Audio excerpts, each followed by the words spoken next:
Señores, iniciamos este lunes con un súper invitado que más bien ya es parte de la familia Su Mundo. Él es precandidato presidencial del Partido Revolucionario Moderno, el ingeniero Ramón Alburquerque. Le damos la bienvenida. Para nosotros es un placer tenerlo aquí. Ay, muchas gracias, Lorena Bella. Encantado. Y a ustedes, queridos amigos. Papi tiene que estar en sintonía porque papi le encanta Alburquerque. Con Ramón Alburquerque es de los grandes dominicanos que más que político, uno lo que ve en él es el maestro, el intelectual, el analista, crítico y propositivo, del cual nosotros nos sentimos como generación privilegiada de tener un hombre de su dimensión. Ramón, muchas gracias. Entrando en el plano político, social del país, a veces me da la impresión que en política parece que no basta la buena intención. Y uno dice, ¿y será que cuando un presidente, un candidato llega a la presidencia, viene tuche, viene amarrado?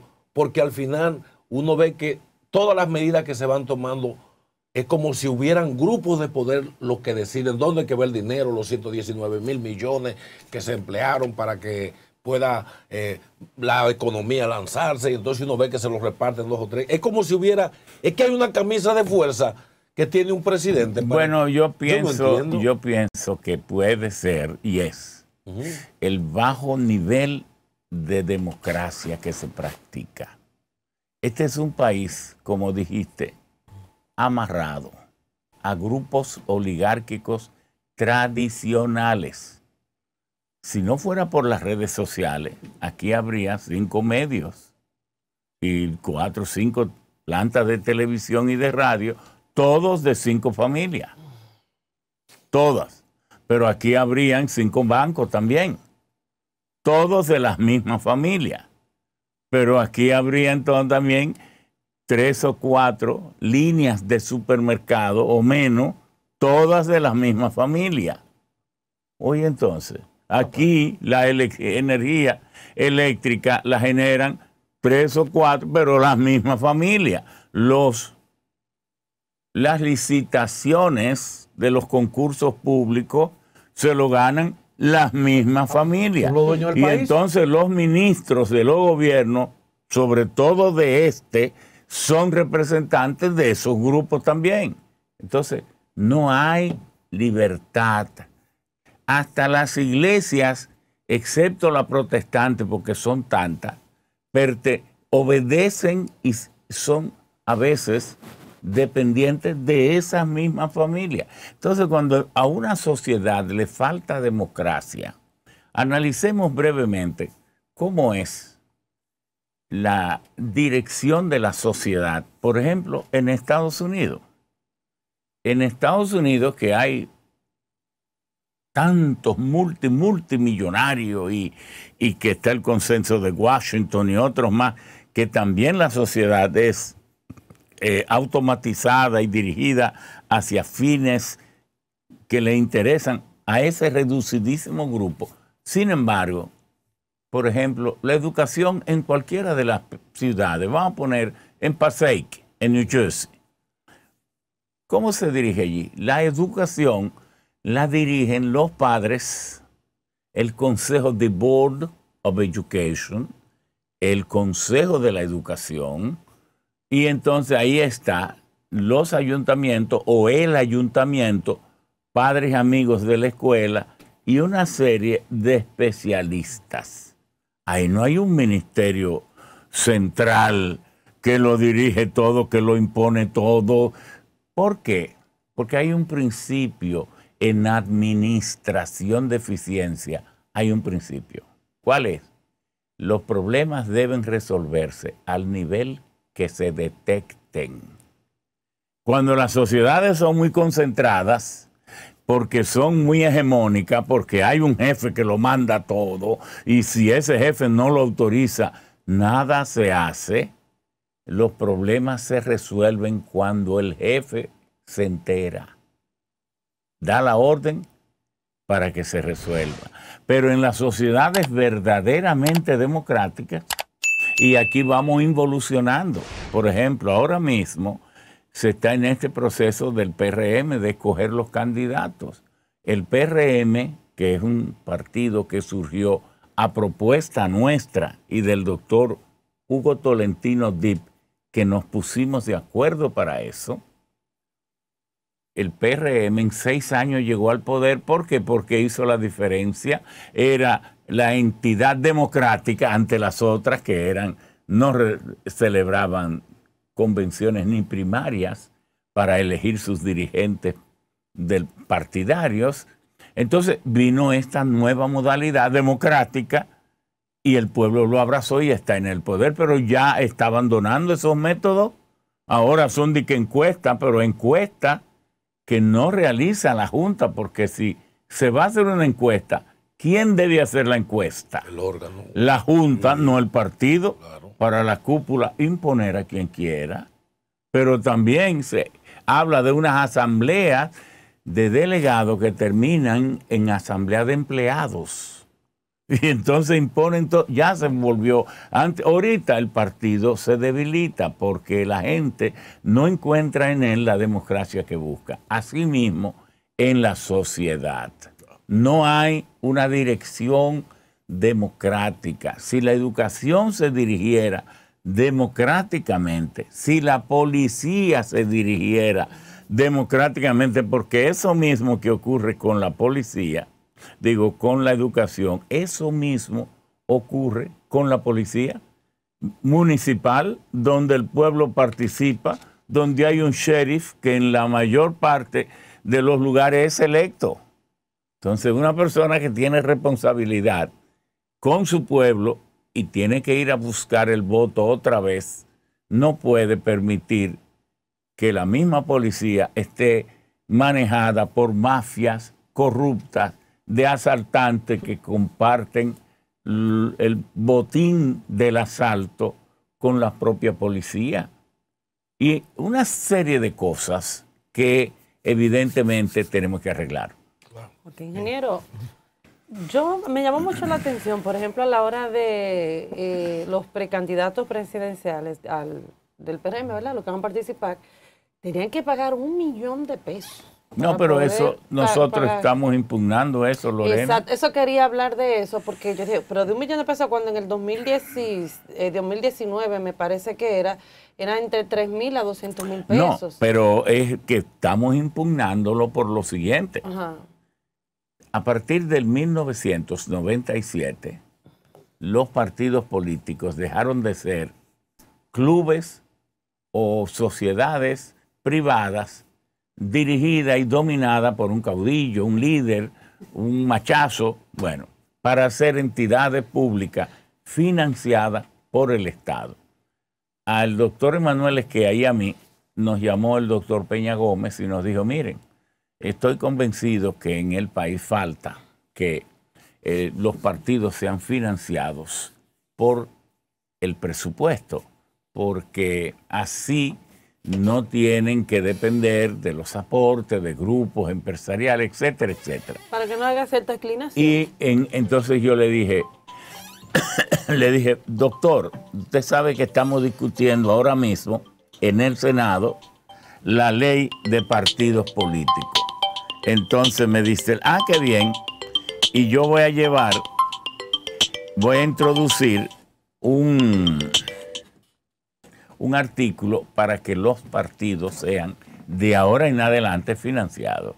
Y entonces, así fue. A partir de 1997, los partidos políticos empezaron a recibir financiamiento, que es el 0.25% de los recursos de origen nacional del presupuesto. Y el año electoral es el 0.5%. Entonces, ¿por qué el partido tiene que cobrar por el ejercicio del acto democrático? Claro. Por elegir y ser elegible. Pero además, mientras más alto se ponga la cuota, suponiendo que tuviera el derecho, porque en la ley en ningún lugar dice eso, pero suponiendo, porque una cosa es cobrar una cuota voluntaria, para el mantenimiento del partido y otra cosa es cobrar como si fuera un impuesto para usted poder ejercer el sagrado derecho de elegir y ser elegible. Pero en todo caso sería una doble tributación porque el partido es financiado con mis impuestos y entonces para yo poder ser candidato, inscribirme, entonces también tengo que pagar lo que diga el partido y no lo que diga la ley ni el reglamento. Porque usted sabe que cuando trae un vehículo en las aduanas debe pagar el arancel, pero lo dice y usted antes de traerlo puede saber cuánto va a pagar. Pero aquí es lo que a una cúpula se le ocurra. Entonces, lo que están facilitando es que los riferos, los banqueros, los narcos que pagan eso muertos de risa, entonces puedan ser candidatos si la persona capacitada, honesta, por el delito de no ser rico, como la cúpula del PRM, entonces no puede participar. Estamos impugnando eso por irracional, por improcedente, por violatorio a los derechos de participación democrática y estamos también impugnando, por otra parte, que el PRM anuncia que en el exterior no se va a votar. Esa primaria va a ser manejada por la Junta Central Electoral y lo manda la ley, no el PRM. Entonces mi partido no puede, la cúpula no puede decir dónde se vota y dónde no se vota en la primaria porque esa es una atribución que le corresponde a la Junta Central Electoral. Entonces, esa gente que nos mandan 20,000 millones, porque de remesa solo nos envían sobre 12,000, pero y todos los envíos en caja, paquete, en medicina, en comida, en electrodomésticos, en automóviles usados y nuevos, todo eso y todas las inversiones que hacen comprando apartamentos, casas, edificando en los lugares más remotos del país, se está haciendo una bella casa y usted dice, ¿y eso? Los dominicanos del exterior. Entonces ese es el trato que le damos, que no pueda votar, de manera que estamos dentro de nuestros derechos democráticos, impugnando esos actos arbitrarios. Ingeniero, no cabe dudas de que los servicios públicos han mejorado. Y muchos de ellos, incluso la energía eléctrica, el transporte, metro, el 911, la inseguridad, la inflación, el alto costo de la vida, etcétera, etcétera, etcétera. Dado todos esos problemas que tiene el gobierno, muchos dentro del PRM y fuera del PRM piensan que el presidente Abinader no se va a presentar a la reelección. ¿Usted piensa igual? Mira, yo soy muy crítico y directo y claro. Este gobierno, a pesar de muchas fallas, es mejor que los 20 años de saqueo que tenía el PLD con Leonel y con Danilo. Siempre lo he dicho, este gobierno es 1000 veces mejor que los 20 años de saqueo que tenía Leonel y Danilo, para que no nos entusiasmemos en muchas cosas. Pero ha tenido su falla y por eso nosotros desde el inicio lo hemos venido criticando. ¿Y por qué es bueno aclarar esto?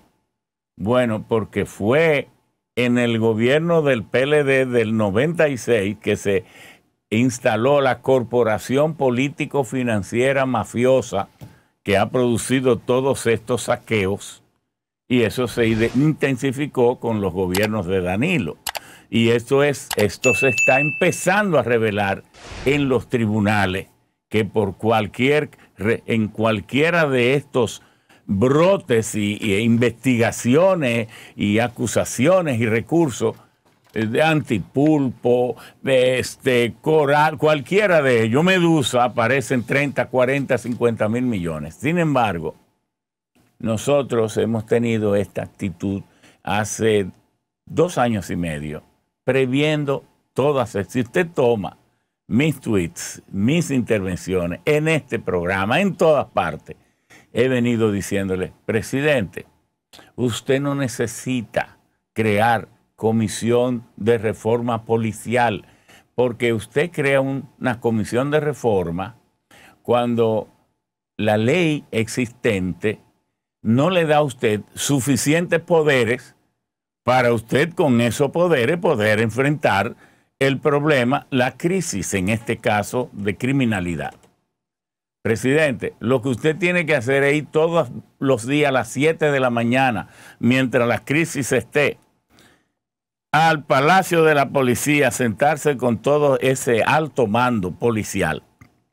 Pero use también al DNI para espiarlo a cada uno de ellos. Saber cuánto dinero le ingresa, cómo vive, para que para usted saber quién está conectado con qué tipo de mafia. Y entonces llámelo y usted sentado ahí, yo los encaro. Mire, el estudio me dice, la información me dice del DNI, eso es legal, que usted tiene 4, 5, 6 millones de pesos de ingresos mensuales. ¿De dónde demonios usted saca eso? Usted tiene que ser parte de esto. Y ahí mismo lo combino. ¿Por qué no me acaban con los puntos de drogas? ¿Por qué todos estos asaltos? Y yo yendo todos los días a las 7 hasta que reduzca la criminalidad casi a niveles ejemplares, eso se va a resolver. Pero no se hace. Entonces se siguen con los métodos tradicionales, buscando de que a la oligarquía, qué notable del carajo lo que han explotado este país y tienen a esta sociedad de rodilla, expoliándole todo. No son notables de nada.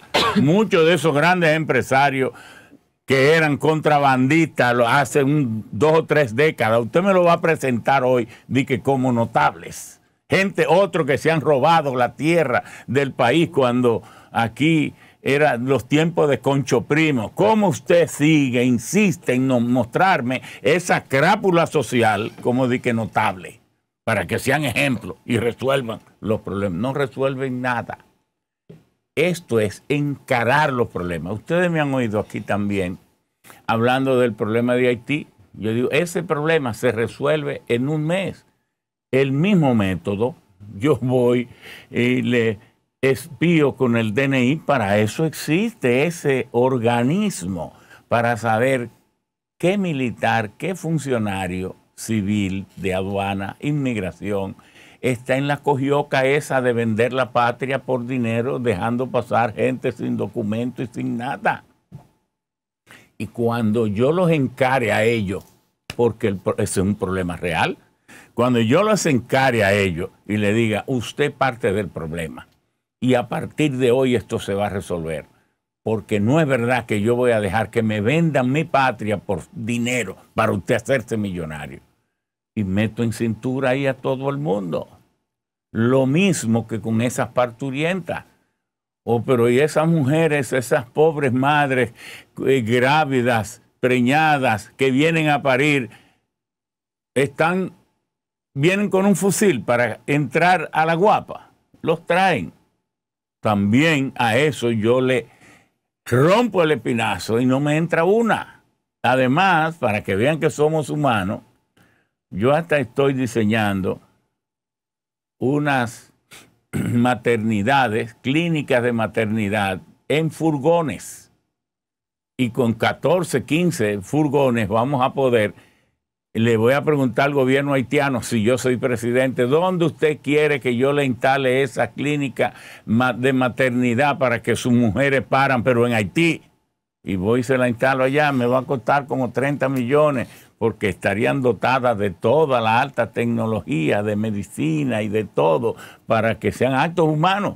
Y le instalo 2 o 3 allá, donde puedan parir 15 y 20 mujeres por día. Canadá quería instalar aprovechando el tema que usted está tratando, el tema de Haití, Canadá quería establecer, o quiere establecer todavía, una oficina desde la frontera para ello darle seguimiento a la Policía Nacional Haitiana. Y esto ha causado mucha conmoción, porque uno dice, pero ¿y por qué desde aquí? ¿Por qué las autoridades han conversado con ellos y uno no sabía nada? No, pero eso es, a veces, eso es falta de entendimiento de cuáles son los acuerdos porque no en Haití, que tienen las naciones.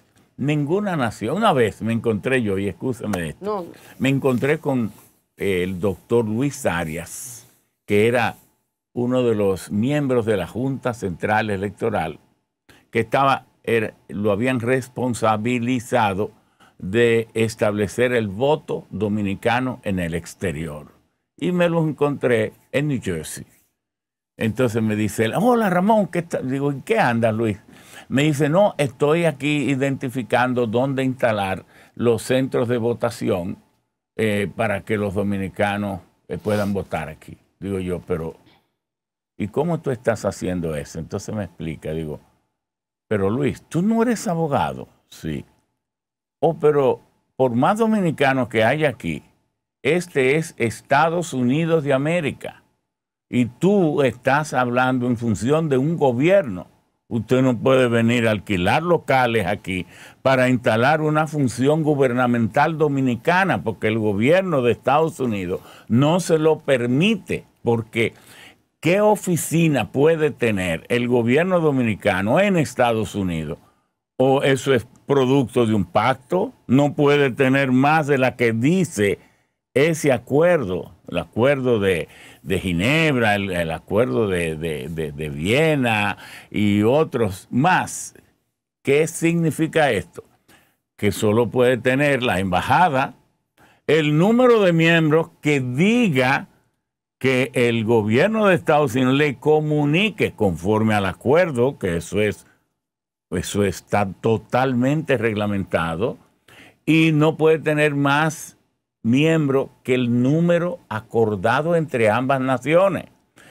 Y el consulado y solo las entidades que hayan sido de mutuo acuerdo son las que pueden funcionar. Entonces lo otro no tiene ni sentido hablar de eso. Canadá no puede decir, voy a instalar en República. No, usted no puede instalar. Puede decir, le voy a solicitar al gobierno de República Dominicana que nos permita, o nos autorice, no que nos permita, que nos autorice la instalación de unas oficinas en tal o cual lugar, y ya el gobierno dominicano dirá si acepta o no acepta. Ahora, pero parece que el principio fundamental de los pueblos es la cooperación. Sí. En todo lo que nosotros podamos cooperar, no solo con Haití, con cualquier nación del mundo, debemos cooperar. Y desde luego, eso no nos llevará a tener que aceptar nada que nos perjudique. Siempre dentro de los acuerdos ya firmados. Por eso que existe la inmunidad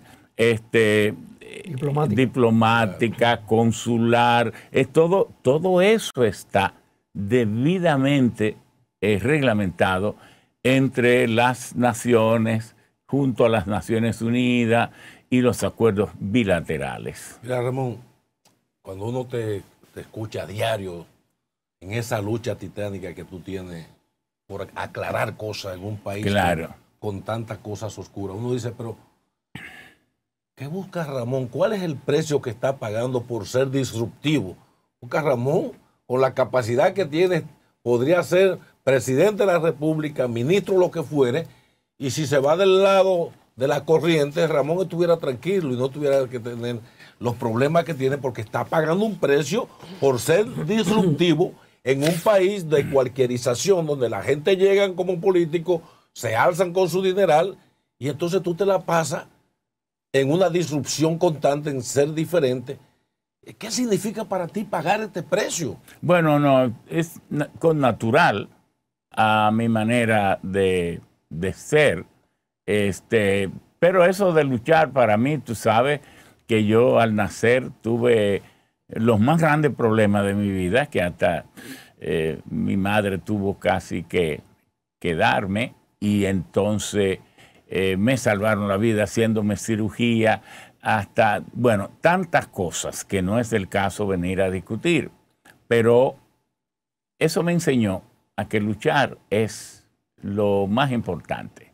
Recuerdo cuando las monjas en los orfanatos donde yo estaba me decían, mira Ramón, tú eres un niño, pero los otros niños y los adultos a veces se ríen de los niños cuando tienen los problemas que tú tienes, y tú lo que tienes que saber es que si tú eres el más estudioso y el que te prepara todos los días, es difícil que los otros se rían del mejor. Y me daban todas esas cosas.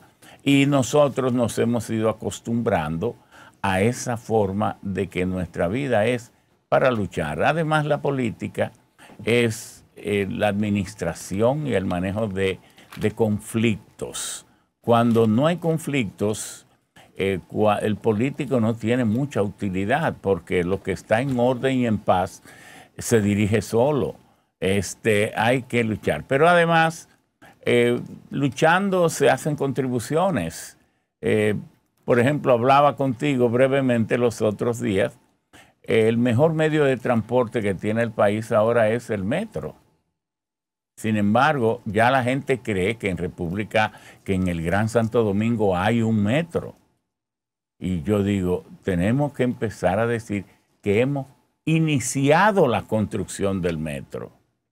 ¿Por qué digo esto? Porque el metro se concibe y se crea para conectar mejor en una movilidad interna los diferentes barrios, ciudades del Gran Santo Domingo, para hacer el transporte más eficaz, eliminar los congestionamientos y reducir el precio y elevar la calidad del transporte.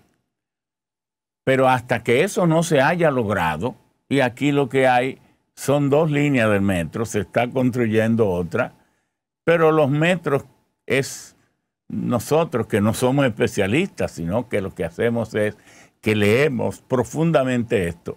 Casi el promedio de líneas que tienen los metros del mundo, hay unos cerca de 140, 130 sistemas de metro en 67 ciudades del mundo.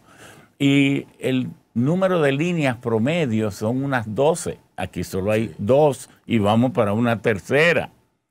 El promedio de kilómetros, la sumatoria de las líneas del metro en las ciudades, anda aproximadamente por los 500 kilómetros. Y el número de paradas en promedio anda por unos 360 paradas. Entonces, ¿qué significa todo eso? Que el de nosotros apenas empieza.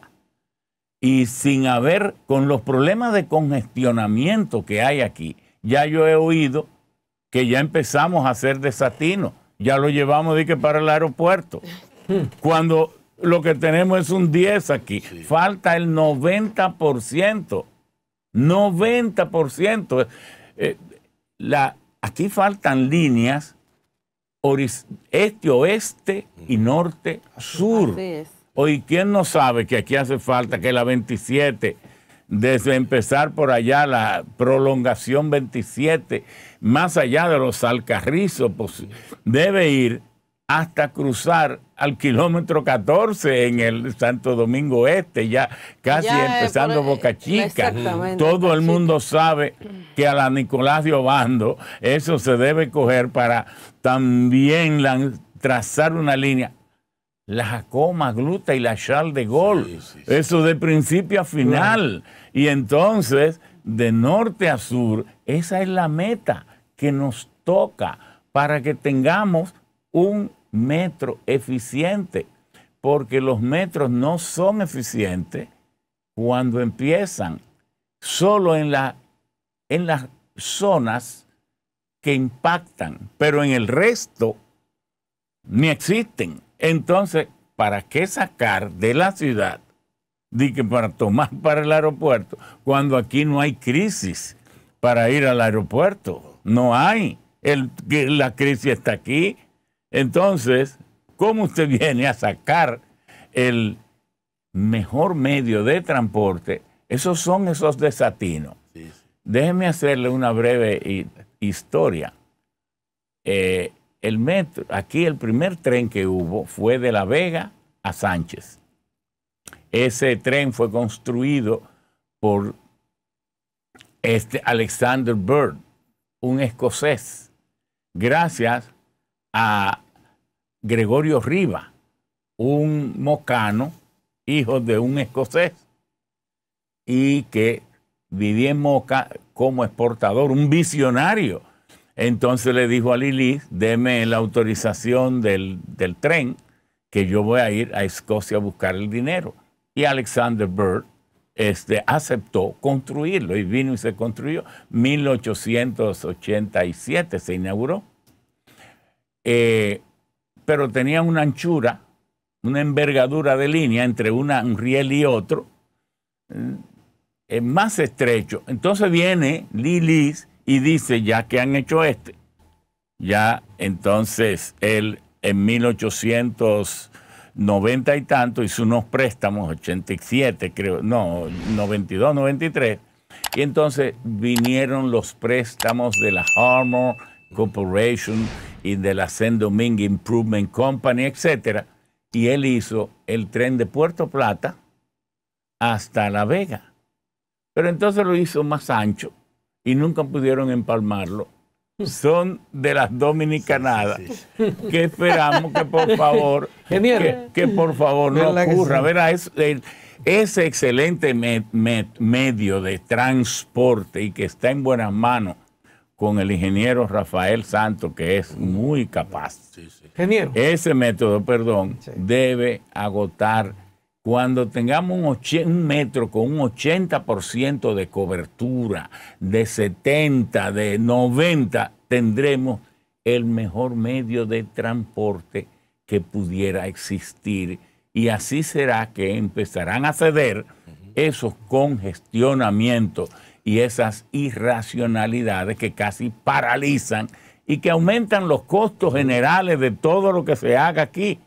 Porque llegar a los lugares, cargas, personas, llegar a tiempo, ahorrar tiempo, y el tiempo es oro. Ingeniero, cada día se cumplen más los plazos para las próximas elecciones en la Junta Central Electoral. ¿Se va a presentar a usted como candidato? No, pero nosotros estamos el 1 de octubre. ¿Inscribe? Pues claro, nos vamos a inscribir, y si no se reduce la cuota, el pueblo, todas las actividades que nosotros hacemos las financian la propia estructura y el propio pueblo. Dicen, Ramón viene para acá, así, y todos lo financiamos así. Porque hay mil maneras cuando los pueblos quieren llegar a objetivos determinados. Y les voy a decir una cosa, cada vez que se hacen las encuestas, el presidente Luis sale con 52, 53, pero es porque los que encuestan entienden que el PRM le pertenece a él. Vamos a ver con este desencanto, cuando la gente empiece a ajustar cuentas, que usted viene a pedirme el voto otra vez, a mí, que usted me ignoró. Yo voy a ir a ese 1 de octubre, pero es ajustar cuentas, y muchos dicen, a desquitarse. Usted me subió me subió el vidrio. No, pero que eso va a ocurrir. Pero vamos a ver quién es quién. Usted me está quitando mis derechos democráticos, imponiéndome los candidatos que usted quiere allá en la cúpula. Usted entonces entregó los ministerios a los grupos oligárquicos y no a los políticos que hicieron el trabajo para ganar. La base. Y usted viene a pedirme voto a mí. Oye, usted está fuera de su mente. Vamos a ver cómo va a ser eso. Si esa convención no se problematiza, no se frustra, van a haber grandes sorpresas, se lo estoy diciendo yo aquí. Y déjeme decirle, excúseme, yo tengo 25 o 30 años yendo a programas de televisión y de radio y prediciendo lo que va a pasar. Y díganme ustedes, ¿cuándo me han enmendado la plana? Usted dijo tal cosa. Es más, yo era vicepresidente de la mina de oro y de la Rosario, luego fui presidente por un tiempo, y en ese entonces representaba el país en materia de oro en el Instituto Mundial del Oro, del cual fui luego presidente. El instituto que asocia todas las minas de oro del mundo, la gente, parte de la gente más rica del mundo, y nosotros fuimos presidentes.